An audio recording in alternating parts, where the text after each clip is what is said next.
নমস্কার, আমি সৌজন্য মিশ্র।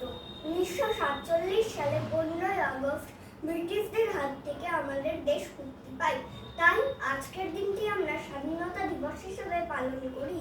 আমাদের দেশের জন্য অনেক শহীদ নিজেদের প্রাণ উৎসর্গ করেছিলেন।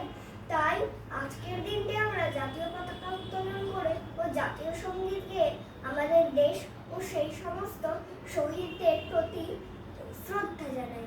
সেই উপলক্ষে আমি একটি কবিতা পড়ব। কবিতার নাম দামাল ছেলে, লিখেছেন গোপাল চন্দ্র মণ্ডল। কামাল করেছে দামাল ছেলে, ব্রিটিশের মনে ত্রাস, পণ করেছিল করতে স্বাধীন, করবে তাদের নাশ।